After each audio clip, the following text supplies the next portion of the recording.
Following a warning on cyber attacks and the use of chemical weapons from the Group of Seven, Russian President Vladimir Putin is gearing up for a showdown with U.S. President Biden tomorrow. Joining us right now on what we can expect from that meeting and why it's important is Mick Mulvaney. He served in the Trump administration as OMB director and White House chief of staff.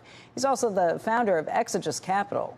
Also, Evelyn Farkas, who's the president of Farkas Global Strategies and former Deputy Assistant Secretary for Defense and Russia, Ukraine, and Eurasia under President Obama. And welcome to both of you. This is an important meeting, one that's taking place fairly early, I think earlier than many might have anticipated, to be setting up this showdown. Mick, the rhetoric has certainly gotten a bit harsher than it was under the Trump administration. How do you see things shaping up today? Yeah, I think you'll see the rhetoric sort of calm down during the meeting. It's always nicer when you're face to face to sort of calm things down a little bit. But I sort of look past the rhetoric, Becky. Yeah, the rhetoric is a little bit hotter now than it was under Trump, but the activities are actually a little bit cooler. The Biden administration waived most of the sanctions on the Nord Stream 2 gas pipeline in Europe. And that, I think, is an action that will speak much louder than words. The Russians, I think, we'll look to what Biden is saying today a little bit, but we'll be looking to what he actually does a lot more. So I don't put as much value on the rhetoric. I expect nothing really extravagant or extraordinary out of these face-to-face meetings. That so rarely happens anyway. Really what happens is what's the follow-up action? I think that is going to be where we see what is actually happening in the real world. Evelyn, the waiving of the concerns about the gas pipeline did come as a big surprise, not only to people over in Europe and to the people watching it from that perspective, but even within the own Democratic Party. There's been some criticism that came from it. Why do you think that happened? I think, Becky, first of all, thanks for having me on. I think it was really a gift to the German government, not to the Russian government. Having said that, I think hopefully there will be some further steps down the road taken to actually make sure this pipeline doesn't come into service, or if it does, that there's on the other side of the equation some kind of deal for Ukraine, because Ukraine is the country that's put into jeopardy with this pipeline. But the bigger issue is, what's going to happen at this summit. It's not what comes out of it per se immediately. So I would agree with Mick Mulvaney. I think what's happening right now is President Biden needs to go into that meeting and firmly explain to the Russian president why his actions against the United States are so dangerous to Russia, to the United States, and to the world. Everything the Russian government's been doing over the last decade, attacking elections, invading countries, these latest, hacks and the ransomware attacks, those are being basically aided and abetted by the Russian government.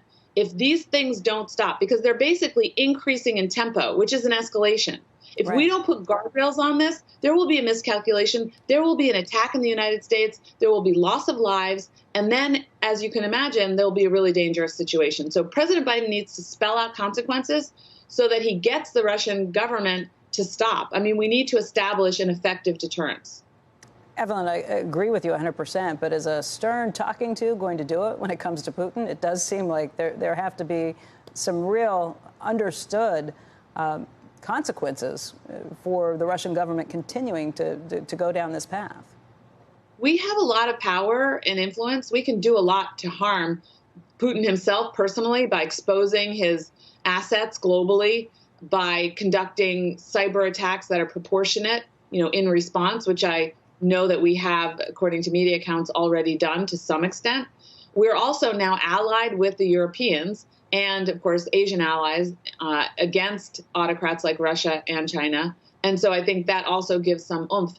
But yes, I think that it's not just stern talk. It's really spelling out clearly what the likely consequences could be. Hey, Mick, that's an excellent point, too. The idea that what happened with the natural gas pipeline was maybe a gift to Germany to try and get them on our side with some of these other issues. We definitely see more of a cohesion between the G7, this idea of kind of saying we're the democracies and we do it this way. The autocracies like Russia and like China do it that way. What do you think of this kind of new united front going after this, and what does it mean for the potential of Russia and China potentially partnering up? Yeah, I actually kind of like it. I think that if anything good came out of the G7 conversations, it was that it's sort of now the Western style democracies against the autocracies. Certainly, Biden is in a pinch now. It's not an enviable position because as hard as he might push on Russia, where is he pushing them? He's actually pushing them towards the Chinese. But the only way we are going to deal with this is everybody together. It needs to be the world against Russia and the world against China. If Joe Biden can send that message, that I just came from the G7 and I speak for everybody. We are all on the same page, and here's XYZ, what's going to happen to you. I don't think the issue is getting him to understand how he impacts the United States. I don't really think he cares much about that. He cares about how much his actions will impact himself and his own country.